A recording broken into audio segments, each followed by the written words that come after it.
Hello and welcome to Talking Tactics, double header for this one. Few issues on Monday and Tuesday with the little one. He's okay. But feel a bit down today after dropping 2 points at Newcastle yesterday. But I want you to put yourself into the mindsets you were in on Sunday evening and Monday, lapping up such a perfect tactical performance against Man City. But we are going to compare and contrast there's key features and key factors into why, and this is the title of the pod, why we've gone from such tactical perfection against Real Madrid in the second half, Man City, Anfield on Sunday, and then whatever happened against Newcastle, particularly in the first half at St James's Park last night. But we will start with the perfection, and boy, we should enjoy these kind of performances while they're fresh. Looking at the teams, we obviously no Nunez again. Diaz playing in the false nine. Cody Gakpo comes in.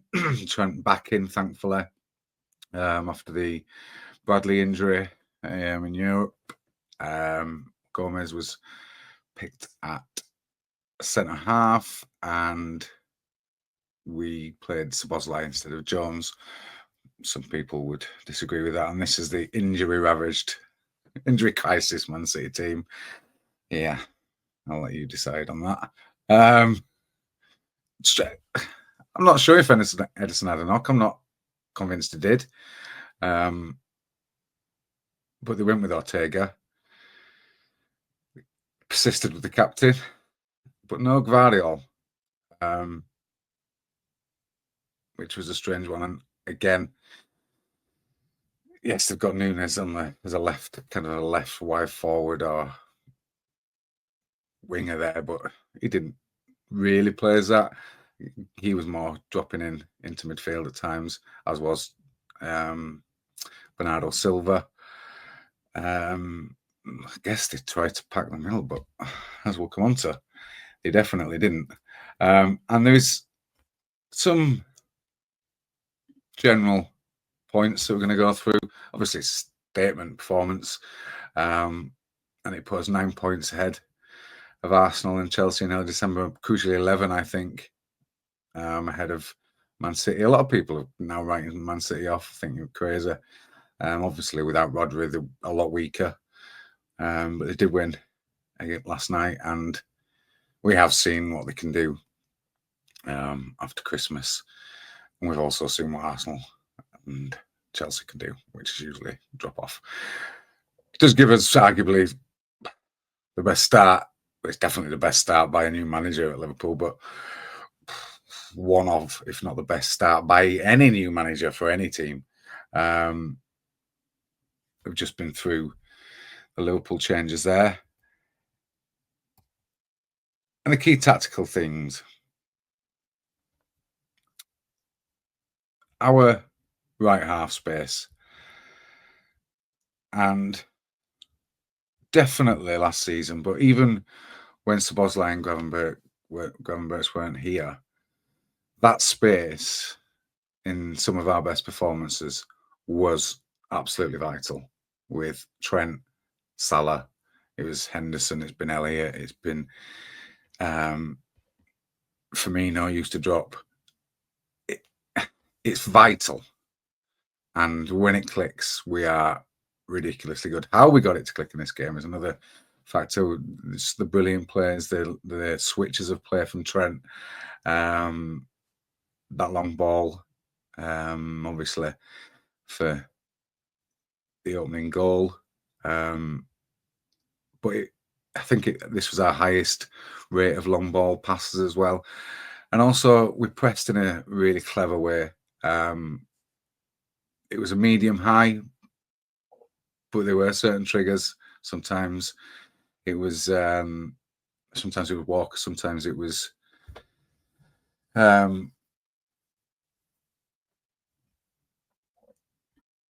Ake, and yeah, what we were creating from those really made Man City's, and we've all watched games against Man City when they've been ridiculous against our press. They've just passed it around like we weren't there. Particularly when we've had new players come into a system, but they couldn't cope with us. The ball recoveries, as you can see there, 17 ball recoveries in City's half. We'll come on to some data to do with that as well. But like it says in the nuance section there, we adjusted our pressing intensity, and City persisted with the high line in the first half. They did adjust in the second half. They did have more patient build-up. What that led to was them creating nothing. So we nullified them in a defensive sense as well. But just coming on to some of the screenshots from this game, you can see, look where Trent is there. And look how high City's line is. Now, thankfully, Salah stays on side. Looks like the other two are off, but Man City's press, so they have to compact by pushing up so high. When we were at our best on the clock, we did that. Certain times, not as often, obviously, this season, we have done it and done it brilliantly because of the energy we've had in our midfield for the backup and the shifts that are being put in up front. And that's obviously going to come into the discussion when we move on to the Newcastle game. But crucially, you need the players to execute it, and this was an absolutely worldy of a pass. It's a brilliant run in behind, and it's not even a pass to Salah, it's a pass into space that has to stop before it goes out. Salah is obviously got the making, and the advantage, the space advantage ahead because of the timing of his run and the brilliance of the pass, and then he just does what he's been doing now for weeks, years. But in this rich, unbelievably rich vein of form he's in, this just the vision there. Stuart Downing has already crossed it and it's gone out for a corner, or you just lay the ball back there for Szoboszlai, who has he's made a good run, but Gakpo's run is also superb. He doesn't have to do anything with the finish apart from just keep running out and bounces off him. But it's the vision from Salah to execute it. But it's also the tactical brilliance to notice and take advantage of how City was set up, and to carry on doing it. And I think Slot mentioned after the game, it was one of the best 45 minutes he's seen from us in that first half. How we weren't out of sight by half time is beyond me. But yeah, there was a slide earlier, the bullet points about key individual performances, and we've talked about Jones a lot this season for good reason. He's been superb. And there seems to have been a little touch of our air of criticism. People are talking about Szoboszlai being dropped. I'm not sure it's dropped.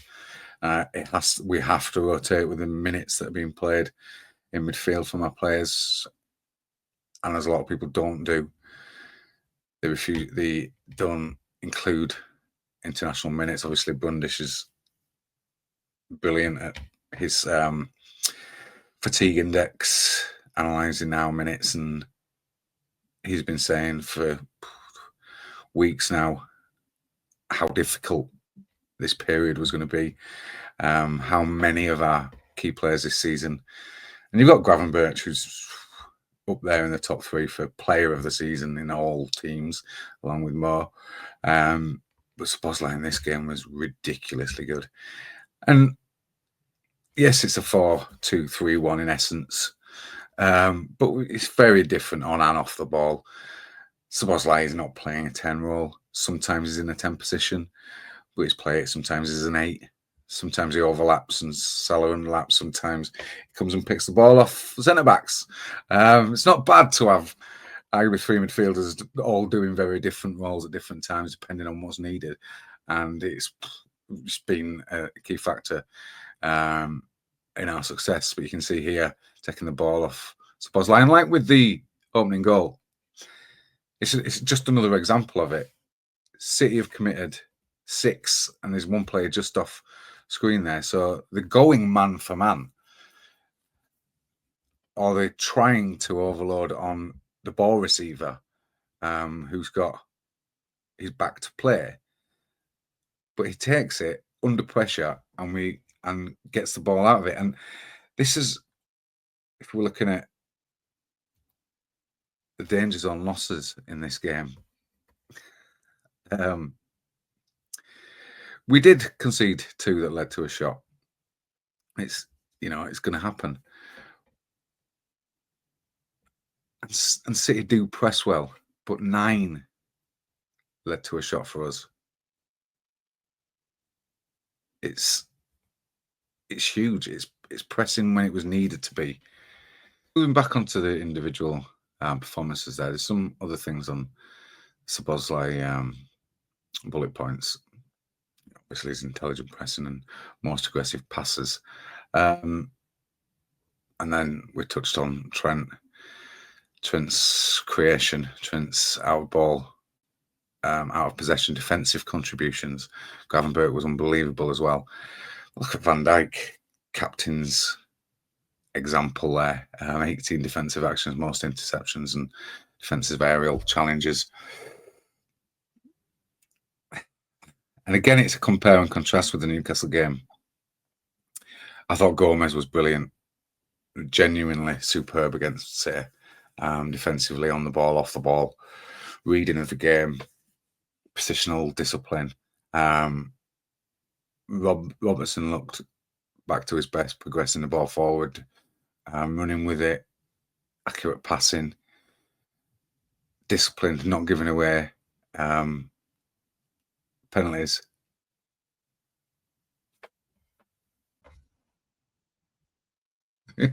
Not giving. I just had to go and double check. Then I got premonition. He had given it. Missed another penalty, and Keller had saved another. No, that wasn't. Obviously, that was against Southampton and Real Madrid. Robertson didn't give away a penalty in the City game. They didn't create anything. The stats on this game were unbelievable, but Keller was good. I think he did make a good. Did he make a good save against City? But this game, compared to the Newcastle one, is crazy for some of the tactical issues that developed, that have been slowly developing, but I think are more caused, in my opinion, by the replacements that are coming in for the players, the minutes under the belts of some of the key players this season who have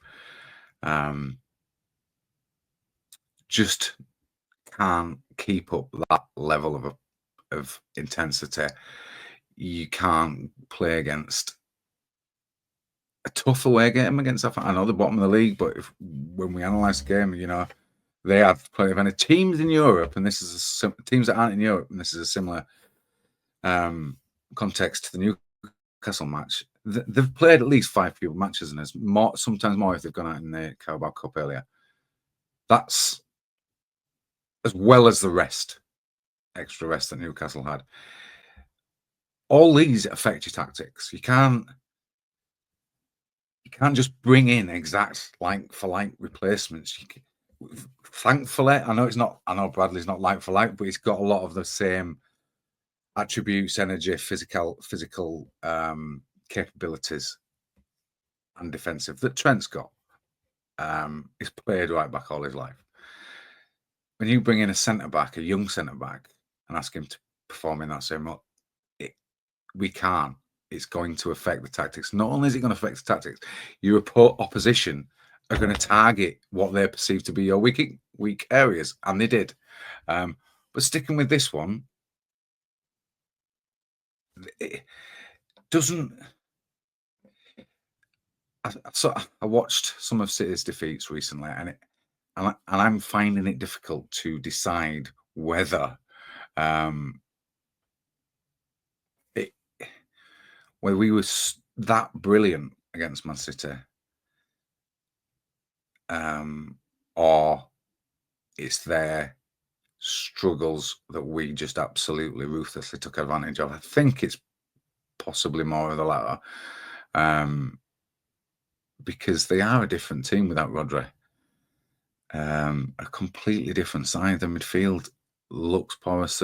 They did put in a shift, but they don't look to have the same composure and combinations. They're not working together as much as they usually do. And we were just ruthless in exploiting what they thought they could take advantage of by pressing high.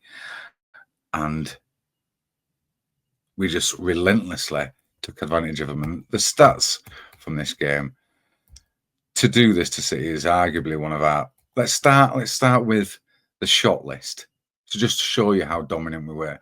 And remember, in a game against Man City or any elite side, if you go goal up, the tilt of the match usually goes back to the side that's then losing. They, across history, teams that are of equal strength, when they go a goal behind, they then tend to have the higher volume of shots. They also have fewer high quality shots because teams tend to sit back, but that's not what we did. When you look at the shot list, it kind of illustrates that. They didn't have a shot until 39 minutes. The commentator on about 35 minutes said it's something like 2003 when City last didn't have a shot, and that was against Arsenal away.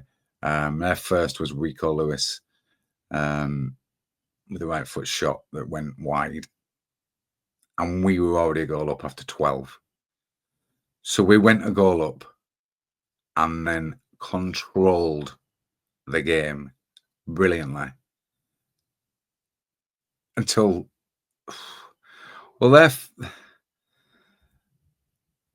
if you look at the shots in the second half, they had Bernardo Silva with one. It's a 0.05 attempt. Haaland, Doku, again, these are just pot shots. There's a high. They're highly unlikely to go in, less than 1 in 10. Some of them less than 1 in 20. It's a level of control, and obviously we did get a penalty, nailed on penalty, but the tactical build up to that was stuff that we've been talking about. It was a press. It was a quick ball. We did overwhelm them. And then it's just a Stonewall pen. So we're then 2-0 up. And De Bruyne had their own a big chance that was saved after 83 minutes. Now, having watched City, they have created chances against other teams. In the first 10-15 against Spurs, they were much the better side. So, yes, we were ruthless in exploiting their weaknesses. But the brilliance of being able to have the quality to keep it up after playing Real Madrid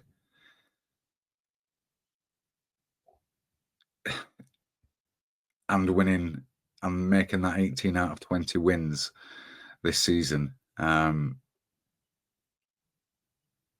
it's hard to put into words how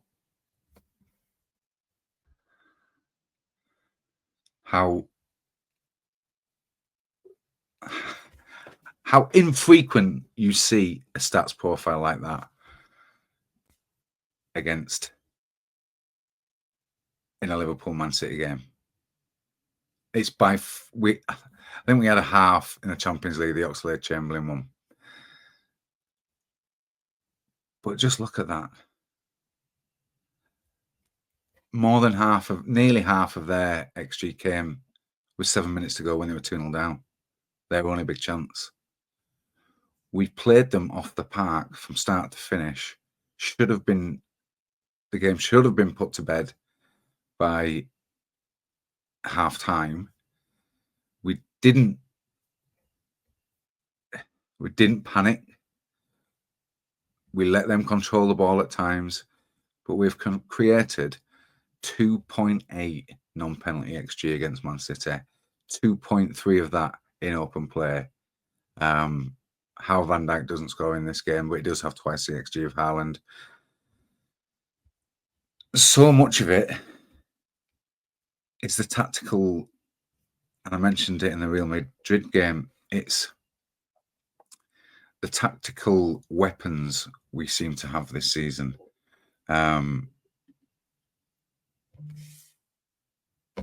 The pressing when needed, coordinated and intense when required. Everyone's obviously seen an article on the BBC why Arsenal are the new Stoke City. Well, that's hilarious, but comparing Arteta to Pulis in terms of the setups, in fact, it wasn't it? I'm sure Dan Kennett said it's Allardyce who was key to some of the set piece innovations that started around then. But I'm watching that game, Arsenal Man United yesterday. It's just how much they go on about Arsenal set pieces or corners in particular. When it was a significant factor in was winning the title, and hardly ever saw it mentioned. Sometimes we were mocked for some of the innovations that we tried to develop. So it's amusing, but we have got that as well. We did this in the City game. Van Dijk, like I said, with the headers, the free kicks, there was a Nunes head on to the post that was a short corner and worked twice. These things now should be becoming the norm for attacking, for all set pieces. You don't see that much innovation defending set pieces. I think we had that sometimes verging on suicidal high lines, sometimes off the set piece, waiting for someone to flinch before the ball was played. But the way analysis is going and pre-match analysis, and then the data sets that people are getting, the set piece almanacs people are putting together. These should then be implemented by effective coaching on the training ground. Arsenal benefiting from that. We have, City have, Stoke City did, Bolton. It's a weapon, and it's a tactical strategy to do that. I know people just seem to assume that tactics is like 4-4-2 or 4-3-3 or what formation you're playing, and people say, "Oh, you're playing this formation and that's tactics." Well, it really is such a shallow way to analyze tactical setups. There's so much more to it than that. On and off ball is always different usually. Players have different roles at different times against different sides, so you can't just shoehorn players into a formation and say, "This is my tactics." It's not, it's not early Football Manager. So yeah, that was a.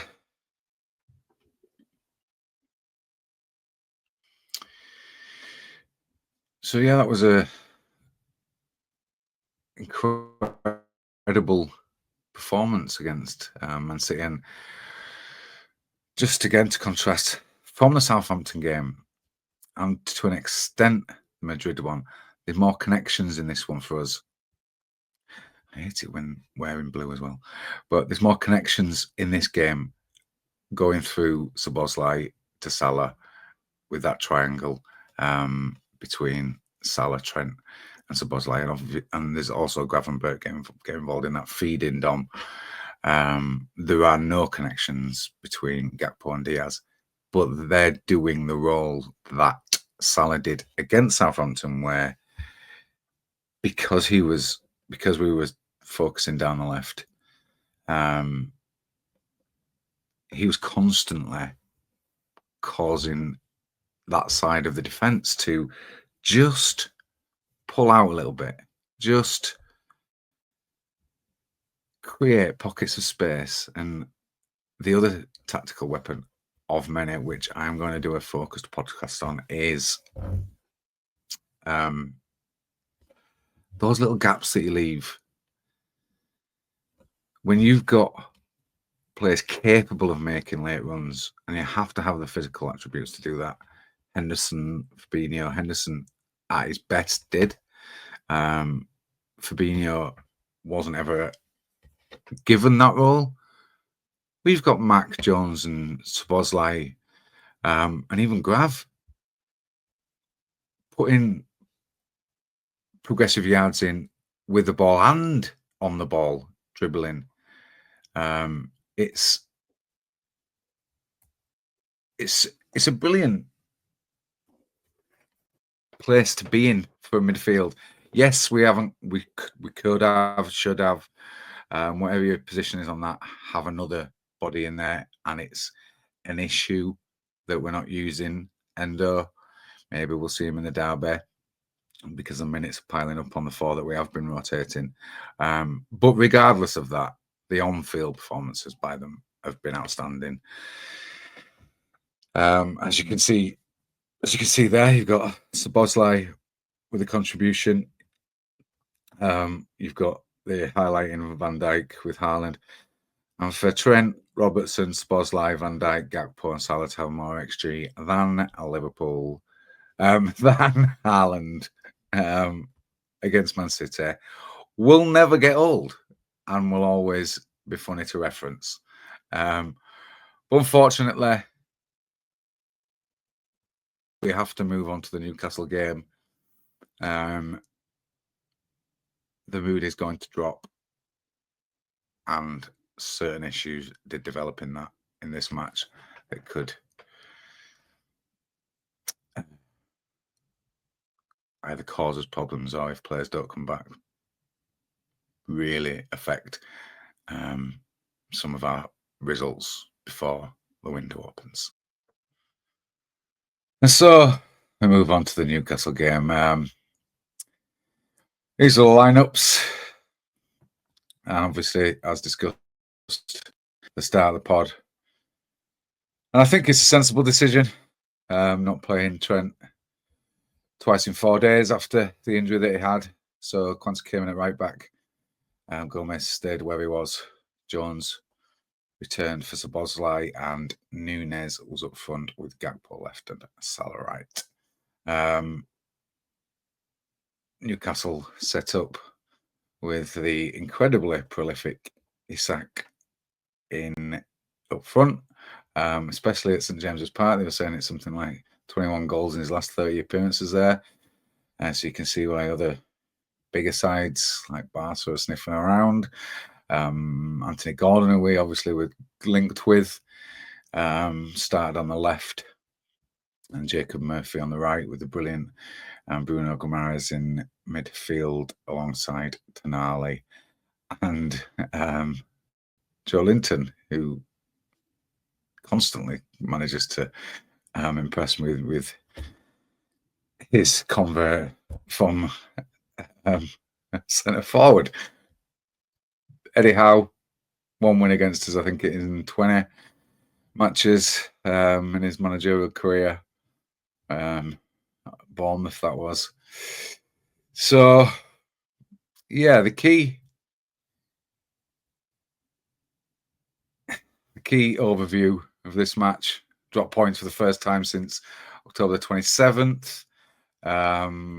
Obviously, the run of games, intensity of games, congested schedule since the international breaks has impacted us, and you could see it. Everyone could see it. It doesn't matter what tactics you've got if your players can't implement them physically. We couldn't do the same as we have been doing. But as touched on before, there were the load management decisions. And we did adapt in the second half. But crucially, Newcastle exploited our defensive vulnerabilities. The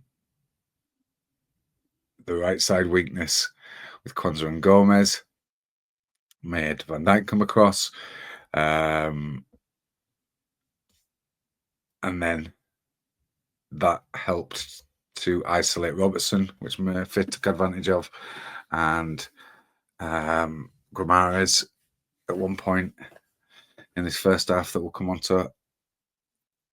Gordon, Dan Kennett put it in the group. Gordon is a pest, isn't he? You can see he's got all the attributes of why we were in for him, weren't in for him, couldn't agree a deal with him, whichever source you want to believe. But as you can see from this screenshot, it was strange at times. You could see Kwanzaa drifting in field, whether he was told to or not. You can imagine he was. And we did want to isolate Salah against Lewis Hall, but we didn't seem to have the structure in place or ability to get the ball to him. We've touched on it so many times, but as I mentioned about Gomez in the Man City game, he can be brilliant on the ball. And then there's Kwanzaa, who is good on the ball. Jones obviously has been excellent this season, so they should be able to work it enough to create opportunities to get Mo on the ball, but we didn't, and that was the difficulty. So not only was this match tactically frustrating from some of the main takeaways that people have got in terms of our defence, in terms of our ability to restrict Newcastle. I think it was the highest XG we have conceded this season. But going forward as well, we were incredibly limited in that first half. And it all feeds in to each other. But to go back to that, look at how much and how often they are exploiting us. Lewis Hall, Gordon, Kwanzaa there is pushing up. I don't know why he shouldn't. But then your centre-backs, and you can see Van Dijk coming over. And this is the isolation of Robbo. So we have then got two centre-backs on Alexander Isak. But one of the biggest factors is if you look at the space in midfield there between, is it Curtis and Gakpo? Is it Gravenberch and Gakpo or Mack and Gakpo? It's just, you can't defend like that. And we haven't this season. And when the ball comes into the box, yes, we've got more players than them, but all it takes is a ball through them. And if you're not, you can't bring him down. And you can see Robbo at the back post there. It's just, he's covering across, covering his man. And once Isak beats a man, there you've got the midfield runner in Guimaraes. It's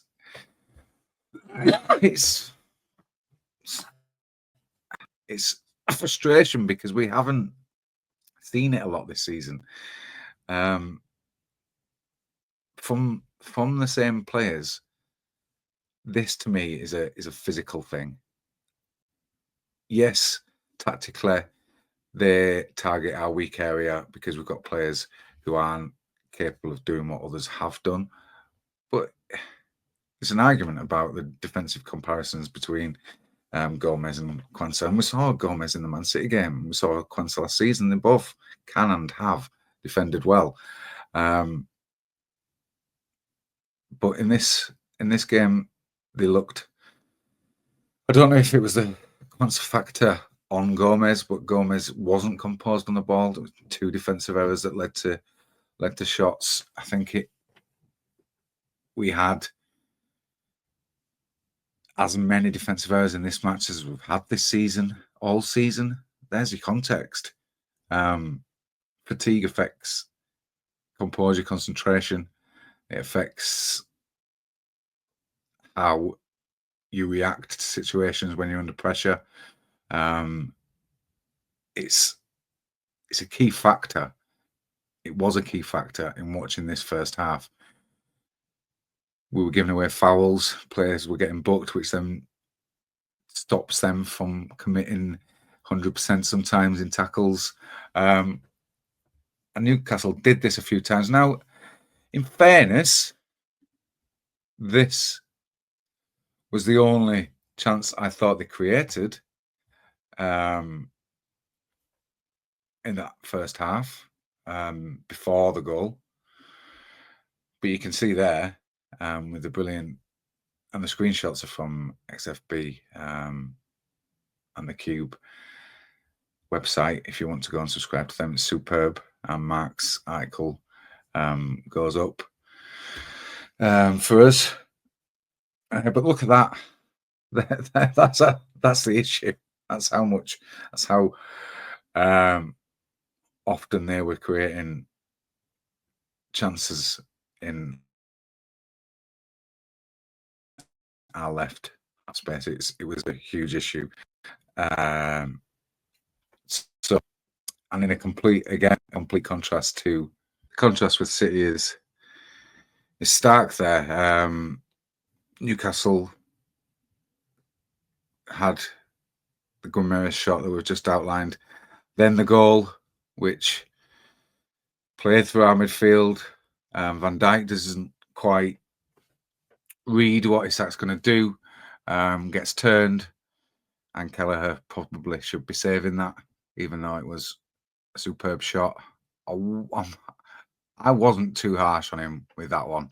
I thought it was a brilliant shot, but it is an essential area of the goal, and you would think he would be able to get a hand to it. It's what followed after that, wasn't it? We looked, while we were level, there was kind of an element of control there, but once that goal went in, it looked like they could have been outside. Gordon missed a big chance that Kelleher saved. They had a couple of opportunities that didn't end up in shots from decisions from their own players. Elastic tackle, I think, from, was it Robbo or Van Dijk? And then we come out in the second half. And I have to highlight this because while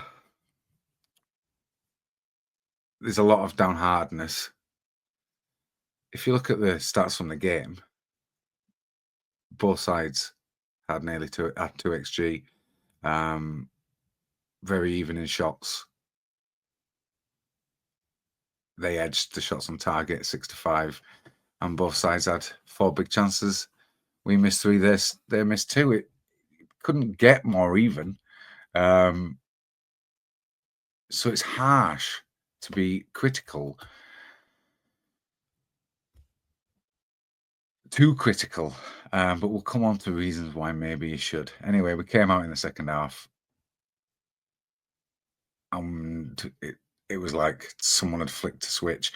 Obviously, there's a tactical element to getting the ball to more, getting Curtis involved more, and we certainly did that, and that led to the first goal, the equaliser.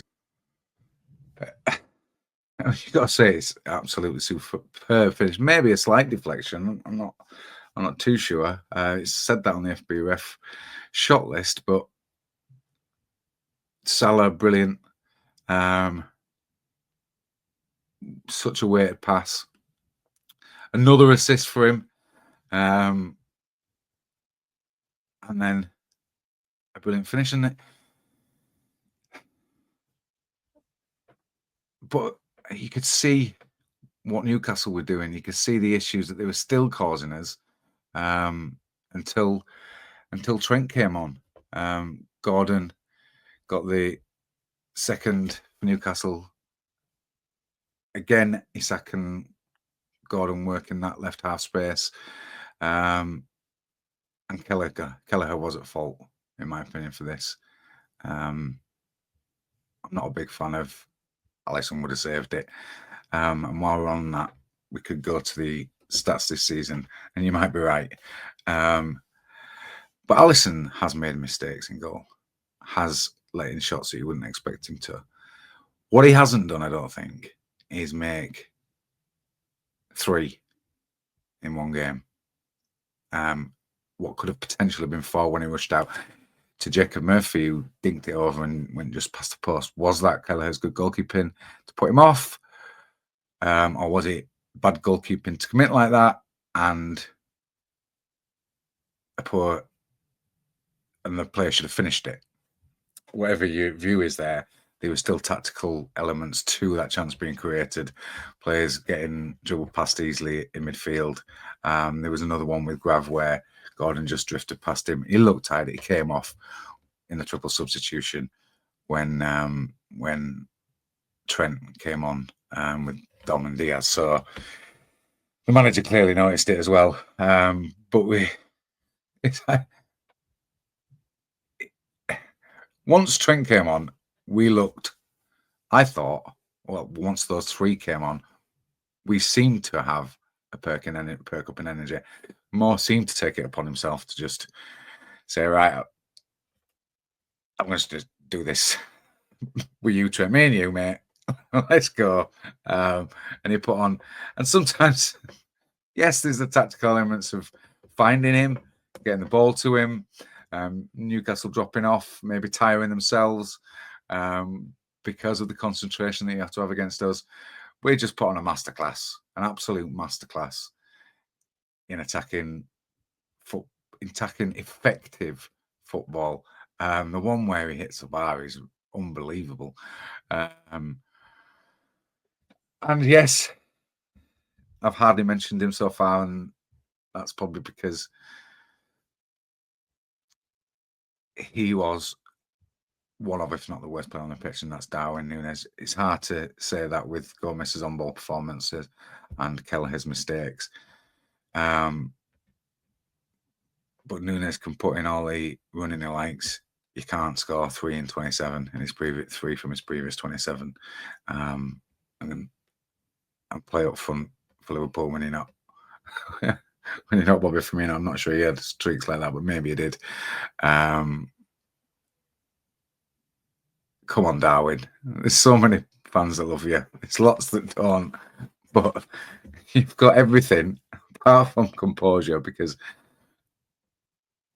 you see, I don't know if did he ball it when he was sliding in with the Gakpo header.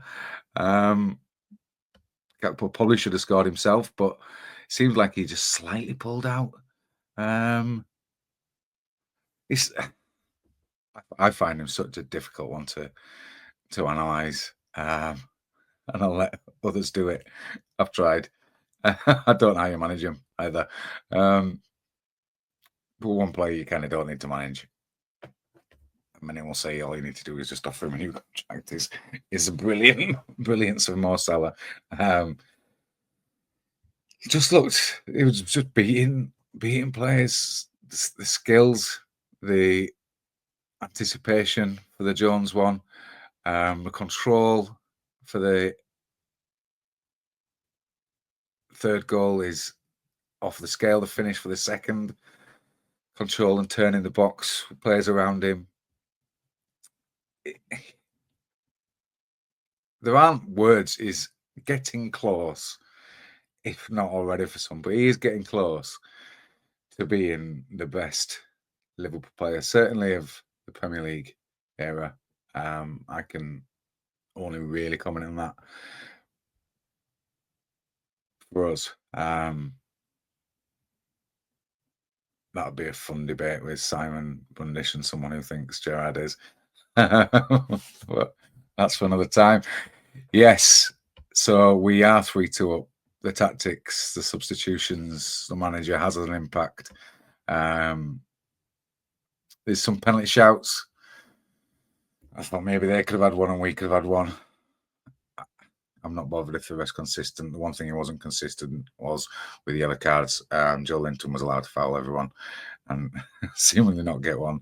Mac got one for hardly anything. You could see his frustration. Maybe should have had a second. Trent got one after 2 minutes of being on the pitch. And Paul's refereeing an official database analysis has found that Madley hasn't given us a big decision, which is like sending an opposition player off or giving us a penalty or, overturning a VAR at the screen, that kind of thing. So some might say we were playing 12. I'm not having that, but we were 3-2 up with 10 minutes to go. And frustratingly, very frustratingly, what looks like a non-threatening free kick comes in. Kelleher looks like he's just going to jump up and catch it. He could certainly jump and punch it, and instead pulls out. Shah pulls out a lucky slash brilliant finish from the tightest of angles. That goes in off the opposite post. And in hindsight, a 1-0 down and 2-1 down, I'd have taken a point. A 3-2 down, I wouldn't. It's common sense. It's game state on balance at the end of the game, though. There was nothing between either side. So we move on to here's a challenge at Goodison Park on Saturday. The same issues might be present, but possibly not, because both teams played on the same night. We will have rotation again. Trent will probably start this game. Maybe Gomez or it'll be one of them, but possibly Gomez. And will it be possibly the only? I'll probably go with the same forward line we did against Man City. Gakpo, Díaz, and Salah, and then it's a flip between Jones and Szoboszlai. I'd imagine it's going to be Szoboszlai starting. As Jones started this one. Oh no, Mac's not playing. So, like I said before, it's will Endo get in? Will Elliott? Could Elliott play as a 10? More of a traditional 10, maybe. Looking for passes if Everton sit deep. It's hard to know.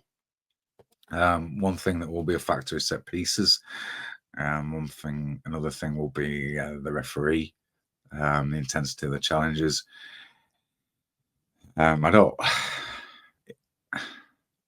Injuries to key players is a huge factor in this game. If we can get through that and sneak a win against the Blue Shite, I'll be delighted.